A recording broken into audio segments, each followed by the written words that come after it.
नमस्कार दोस्तों, मैं कुमार चंद्रा। आज मैं आपको मिलवाने जा रहा हूं एक ऐसे शख्स से जिसके बारे में आपने वीडियोस बहुत देखा होगा, सुना बहुत होगा, डंपी तिवारी। लेकिन डंपी तिवारी के अतीत से डंपी तिवारी कौन है और आज कैसे वो यहां तक पहुंच गए हैं, हम इस बारे में समझने की कोशिश करेंगे। नमस्कार दोस्तों, मैं कुमार चंद्रा, बन के बनारस की आवाज एक बार फिर आपके साथ, आपके पास। दोस्तों, जैसा कि मैंने बताया कि डंपी तिवारी वो शख्स हैं जो सोशल मीडिया पे काफी एक्टिव दिखाई पड़ते हैं और दिखाई पड़ता है कि ये गरीबों के लिए सदैव सेवा में तत्पर रहते हैं। तो डंपी जी, आपका मैं एकदम दिल से स्वागत करता हूं और यकीन मानिए कि बनारस में बहुत सारे मेरे फैन लोग हैं, लेकिन मैं इनका फैन हूं क्योंकि गरीबों की सेवा ये जिस भाव से करते हैं, यकीन मानिए कि वो मुझे कहीं ना कहीं जो है अप्रिशिएट करता है। तो सबसे पहले मैं आपका स्वागत करता हूं और एक चीज हम जानना चाहेंगे कि सबसे पहले तो मैं अपने अपने इच्छा जानना चाहता हूं कि डंपी तिवारी की शिक्षा दीक्षा कहां तक हुई है और कहां से हुई है। जो जो कोई नहीं जानता होगा दोस्तों, वीडियो पूरा देखिएगा। आपको डंपी तिवारी की बहुत सी चीजें जो कभी रिवील नहीं हुई होंगी। आपने वीडियो बहुत देखा होगा कम्बल बांटते हुए, लेकिन असली में डंपी तिवारी को आज रिवील करने जा रहा हूं, तो लास्ट तक देखिएगा, बड़ी मजा आने वाला है आपको। डंपी तिवारी पढ़े कहां से हैं और कितने तक पढ़े हैं? पत्रकार महोदय, सबसे पहले मैं आपको प्रणाम करता हूँ। समस्त भारत देश के नागरिकों को, माताओं, बहनों, बुजुर्गों, पिता तुल्य सभी लोगों को प्रणाम करता हूँ। मैं अपने बारे में आपसे अब बताने जा रहा हूँ। बाबतपुर एयरपोर्ट से 8 किलोमीटर दूर है ग्राम सभा ताड़ीडीह जी। और मेरी जन्मभूमि वहीं है, मैं वहीं करने वाला हूँ। मेरी शिक्षा जो है 10 तक मैं भागीरथी इंटर कॉलेज नएपुर में वहाँ पढ़ा हूँ और इंटर की शिक्षा दीक्षा प्रसाद इंटर कॉलेज पांडेपुर में मैंने वहाँ से की है। उसी के बीच में सन 2005 में मेरे माताजी को कैंसर हो गया, तो हम लोगों ने उनका प्रथम इलाज बीएचयू में हम लोग गए और वहाँ मम्मी एडमिट हुई, इलाज हुआ। फिर वो यहाँ के डॉक्टर साहब लोगों ने उनको जवाब दे दिया कि अब आप इनको टाटा लेके जाइए बम्बई। फिर हम लोग वहाँ ले गए। तकरीबन 3 साल वहाँ भी माँ के इलाज के लिए तत्पर हर परिवार, हर बेटा रहता है। हर तरीके से हम लोगों ने प्रयास किया और 1 अगस्त सन 2011 को माताजी का मेरा देहांत हो गया। जब माँ को कैंसर हुआ तो मैं एक चीज बड़े करीब से अनुभव किया पत्रकार महोदय, कि सुख में हर व्यक्ति आपका है, दुख में आपका कोई नहीं, अगर कोई है तो ईश्वर के समान है, जहां तक मुझे लगा। तो दर्द को मैंने बड़े करीब से देखा और बहुत महसूस किया। फिर हमें ये लगा कि जब ये संसार नश्वर है, एक बेटे के लिए उसकी माँ ही सब कुछ होती है। माँ दुनिया होती है, माँ पिता होती है, माँ दोस्त होती है, बहन होती है, एक मार्गदर्शक होती है, शिक्षक होती है। तो फिर उसी दिन से मैंने अपने हृदय में एक भाव प्रकट किया और उसको आखिरी सांस तक निभाने का प्रयास करूंगा कि मैं ज़रूरतमंद, असहाय, शोषित, पीड़ित जितने भी लोग हैं, मैं उनकी जितना भी मुझसे हो पाएगा मैं उनकी सच्चे मन से सेवा करूंगा, मदद करूंगा। हाँ, एक चीज़ और, भारत देश तमाम धर्म जातियों से जुड़ा हुआ है, तभी ये देश महान है।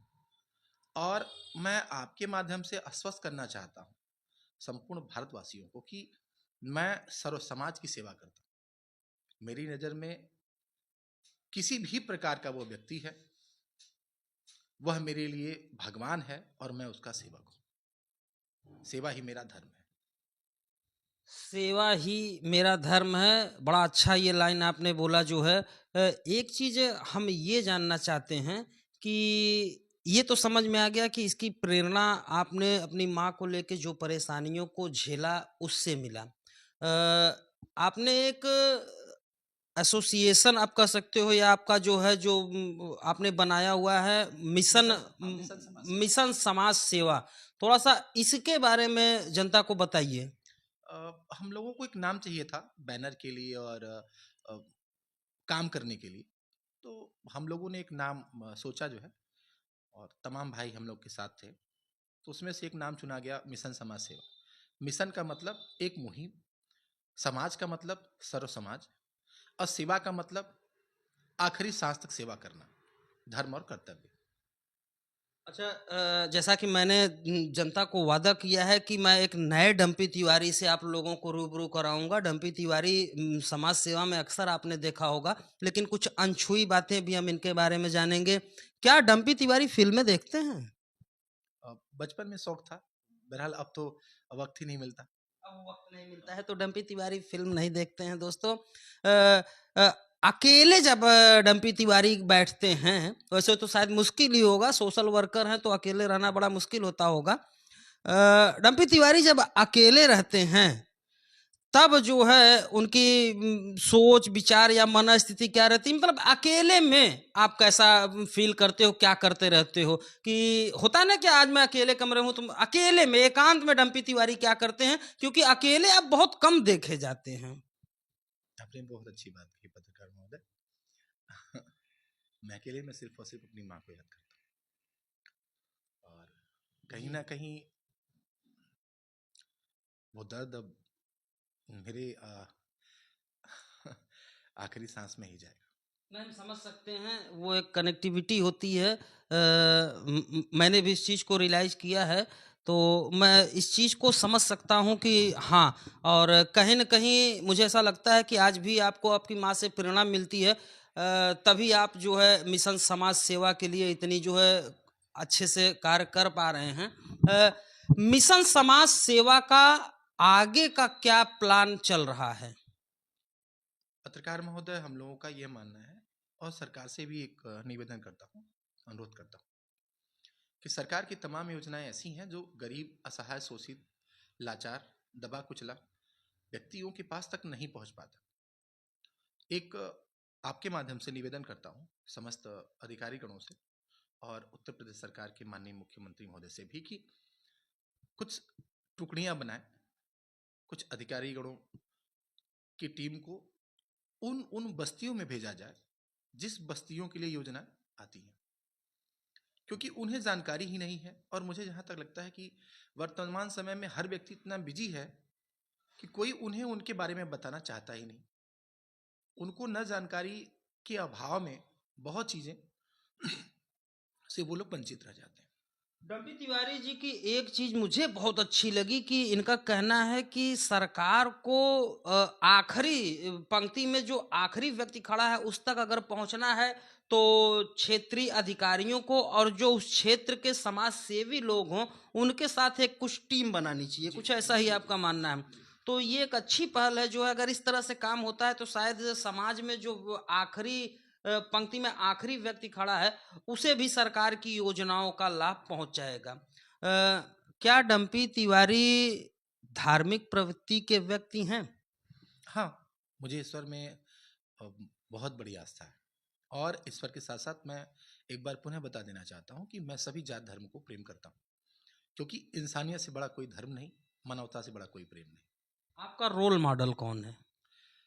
माँ मेरी माँ और मेरे लिए सब कुछ, क्योंकि उन्होंने मुझे बहुत कुछ सिखाया, और बस एक ही बात कहती थी कि बेटा, जीवन में कुछ बनो या मत बनो, एक अच्छा इंसान बनना। कभी तुम्हारे द्वारा किसी को तकलीफ ना हो, और मैं रहूं या ना रहूं, ये तुम्हारी जो 3 बहनें हैं, इन्हें कभी यह मत फील होने देना कि तुम बेटे हो, और इनको अपने भाइयों की तरह प्यार करना। तो ऑब्वियसली है, बचपना था, मगर माँ के जाने के बाद सभी चीज़ों को मैं बड़े करीब से देखना शुरू किया, तो यह एहसास हुआ कि सिर्फ कहने की बातें हैं। आपका अगर मन, हृदय और अगर संस्कार साथ में है, तो मैं आपको आश्वस्त करता हूं कि आप जीवन पर्यंत सच्चाई, नेकी और सर्व धर्मों में विश्वास करते हुए आगे बढ़ते रहेंगे। ठीक। मैं फिर कह रहा हूँ कि मैं डम्पी तिवारी को दूसरे डम्पी तिवारी से आप लोगों को मिला रहा हूँ। कुछ ऐसे क्वेश्चन जरूर रखूंगा जो इसके क्वेश्चन आपको आज तक नहीं पता चले होंगे। अमूमन कहा जाता है कि लड़कों को क्रिकेट खेलना पसंद है। आपको स्पोर्ट्स में क्या पसंद है? कुश्ती। कुश्ती। हाँ। तो जैसा कि कदकाठी से और इनकी छवि से ही देख के लगता है तो इनको कुश्ती का खेल पसंद है जो है। एक चीज हम और जानना चाहेंगे कि क्या डम्पी तिवारी शाकाहारी हैं या मांसाहारी हैं, और अगर शाकाहारी हैं डम्पी तिवारी तो क्या पसंद करते हैं? मुझे सबसे अच्छा खाने में दाल चावल, हरी चटनी, रोटी और सलाद, ये बहुत अच्छा लगता है। मतलब आप नॉन वेजिटेरियन नहीं हैं। ये चीज़ एक बड़ी अच्छी लगी।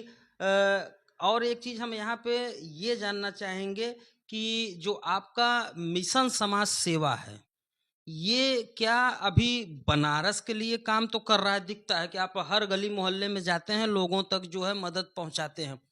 भविष्य में क्या आपकी कोई ऐसी योजना है कि इसे आप जो है एक वृहद रूप में लाएंगे? और एक चीज और हम इसमें ऐड करेंगे कि मिशन समाज सेवा को चलाने के लिए जैसा कि दिखाई पड़ता है कि आप लोगों को निशुल्क सामान भी बांटते रहते हैं, तो क्या सरकार से आप किसी तरह का जो है निवेदन करना चाहेंगे कि वो मिशन समाज सेवा को अडॉप्ट करे ताकि ये एक बहुत बड़े वृहद रूप में जाए, या फिर आप जो है मिशन समाज सेवा को सरकार से अटैच कोलैबोरेट करवाना के कुछ प्लान है कि ताकि ये बड़े लेवल पे जाए? बहुत अच्छी बात कही पत्रकार महोदय आपने, और हम लोगों का विचार इस पे चल रहा है कि हम लोग इसे एक बृहद रूप दें, कि अभी जो हम काम कर पा रहे हैं और बड़े रूप में इसको दिखा सके, कर सके और सबके सपनों को पूरा कर सके। ठीक। एक कहावत है डम्पी तिवारी जी कि अगर आपको किसी की मदद करनी है तो पहले आपको सक्षम बनना पड़ेगा। अगर आप सक्षम नहीं रहोगे तो आप दूसरे के लिए कोई मदद नहीं कर सकते हो। और जैसा कि हमने देखा है कि ठीक है, एक निश्चित दायरे तक अभी आपका मिशन मानव सेवा काम कर रहा है, अच्छी बात है। लेकिन क्या कहीं और हर इंसान में एक महत्वाकांक्षा छुपी होती है, तो हम ये जानना चाहेंगे कि डम्पी तिवारी के अंदर भी क्या कोई महत्वाकांक्षा छुपी हुई है? इन द सेंस कि क्या कभी वो जो है ये मिशन समाज सेवा को और आगे ले जाने के लिए राजनीति में आएंगे, या कभी इलेक्शन लड़ेंगे? क्योंकि कहा जाता है ना कि अगर हमें किसी की मदद करनी है तो पहले हमें गद्दी पे बैठना होगा, हम गद्दी पे रहेंगे। इन द सेंस आप ऐसे कह सकते हो दोस्तों कि अगर हम गद्दी पे बैठे रहेंगे तो हम शायद लोगों की जो है बेहतर ढंग से मदद कर पाएंगे। या आप ऐसे समझो कि क्या बनारस ये मान के चले कि आने वाले दिनों में डम्पी तिवारी को सभासद, विधायक या किसी पद पर देख सकती है? राजनीति में शॉर्ट्स में कहिए तो क्या डम्पी तिवारी भविष्य में राजनीति में भी कदम रखेंगे? मानव सेवा के लिए मैं सदैव तत्पर हूँ, और पत्रकार महोदय आपकी बात से मैं सहमत हूँ, मगर मेरी भी कुछ बातें रहेंगी। मेरे लिए पार्टी मायने नहीं रखती है। मैं बार बार कह रहा हूँ, मेरे लिए जो शख्स, जो पार्टी, चाहे जिनकी जो धारणाएं हैं, विचार हैं, अगर वो हमारे विचारों से मेल करता है, कि हम लोग अंतिम पायदान तक उस शोषित, दबा कुचला व्यक्ति, उस परिवार तक पहुंचने में जो मेरा साथ देगा, मैं निश्चित रूप से उस पार्टी के साथ हूं, और संपूर्ण समर्थन मेरा उनके साथ रहेगा। रही चुनाव की बात, चुनाव लड़ने की बात, तो हाँ, यह स्पष्ट है कि अगर कोई पार्टी मुझे उस योग्य समझेगी, मेरे कार्यों को देखते हुए, अगर वो अब हमसे बात करेंगे, अगर हमारे विचार उनके विचार एक होंगे, तो मैं चुनाव जरूर लड़ूंगा। और जहां पर मेरे विचार नहीं होंगे, तो मैं जनता का सेवक ही ठीक हूँ। तो कुल मिला के भविष्य में ये मान के चला जाए कि आने वाले दिनों में डम्पी तिवारी जो है चुनाव लड़ भी सकते हैं, लेकिन इनका कहना है कि विचारधारा मिलनी चाहिए। विचारधारा इन द सेंस कि इनकी विचारधारा सिर्फ मानव सेवा है। एक चीज हम आज आपके साथ बैठे हैं, और क्या यहाँ से बनारस सहित पूरे प्रदेश की जनता से डंपी तिवारी कुछ खास संदेश देना चाहेंगे कि ताकि लोग आपके साथ जुड़े और आपका ये जो है जो मिशन मानव सेवा है ये और आगे तक जाए, इसे आगे ले जाने के लिए आप क्या करने की तैयारी कर रहे हैं? आपके माध्यम से समस्त देशवासियों को मैं प्रणाम करता हूं और आप सभी से निवेदन करता हूं कि आप लोग भी आगे आइए, जैसे भी हो सके, जिस प्रकार हो सके, तन से, मन से। अगर आपके पास ईश्वर का दिया धन है तो धन से गरीब, असहाय, मजलूम, लाचार, जरूरतमंद की मदद जरूर करिए, क्योंकि उस दिन आपका हृदय प्रफुल्लित होगा, आत्म सुख मिलेगा। और आप लोगों से एक निवेदन और करता हूं कि किसी भी व्यक्ति जो भी असहाय हो, लाचार हो, गरीब हो, शोषित हो, जिसको मेरी जरूरत हो, तो वह मुझसे संपर्क करे या व्यक्ति मेरे बारे में बताएं, वो मेरे पास आए। मैं आखिरी सांस तक उनकी सेवा करूंगा। जय हिंद, जय भारत। तो यहाँ पर दोस्तों मैंने आपको मिशन मानव सेवा के राष्ट्रीय अध्यक्ष डंपी तिवारी जी से मिलवाया। कुछ ऐसे सवाल भी रखे हैं जो शायद अभी तक किसी को नहीं पता था और इनकी भविष्य की योजनाओं को हमने समझा कि ये लोगों के लिए क्या करने की तैयारी कर रहे हैं। हम उम्मीद करते हैं कि आने वाले दिनों में इनका दायरा और बढ़ेगा, इनकी जो है क्षमताएं और बढ़ेंगी, इनका कार्य क्षेत्र और बढ़ेगा। ये बनारस सहित प्रदेश के लिए भी जो है गरीबों के लिए कुछ काम करेंगे। कुछ ऐसी योजना है कि बनारस से बाहर के लोगों के लिए भी? एकदम एकदम एकदम। अभी भी अगर मेरे पास फोन आता है कि भैया ये चीजें मुझे उपलब्ध हो जाएंगी, अगर मेरे पास उपलब्ध होता है तो मैं उनको बुला करके ससम्मान देता हूँ। और मैं पुनः निवेदन करता हूँ कि ईश्वर ने अगर हमको तन दिया है, अगर भगवान ने मन दिया है, तो हमारा आपका धर्म है कि हम आप सर्व समाज की सेवा करें, तभी जाकर के मेरा देश महान होगा। तो यहाँ पे दोस्तों हमने डंपी तिवारी जी के विचारों को समझा, इनके संघर्ष को भी हमने जाना कि ये कहाँ से जो है आए, कितना संघर्ष किया इन्होंने। खास करके ये हमने जाना कि इनका लगाव इनकी माता जी से है और हम उम्मीद करते हैं कि इनका जो संस्था है मिशन मानव सेवा वो और भी आगे जाएगा ताकि उसका फायदा गरीबों को मिल सके। इसी के साथ दोस्तों हम डंपी तिवारी जी से विदा लेंगे। हम उम्मीद करते हैं कि यह जानकारी आपको जरूर पसंद आई होगी। वीडियो दूसरों तक जरूर पहुंचाइएगा और एक खास बात चलते चलते कहना चाहूंगा कि नीचे हम जो है मिशन मानव सेवा का एक नंबर दे रहे हैं। भविष्य में अगर आप किसी तरह की समस्या में पड़ते हैं तो आप जो है इस संस्था से संपर्क कर सकते हैं। हम उम्मीद करते हैं कि इनकी तरफ से आपके पास त्वरित मदद पहुंचाई जाएगी। मिलते हैं नई जानकारियों के साथ, तब तक के लिए जय हिंद, जय भारत, नमस्कार। अपना बहुत ध्यान रखिएगा।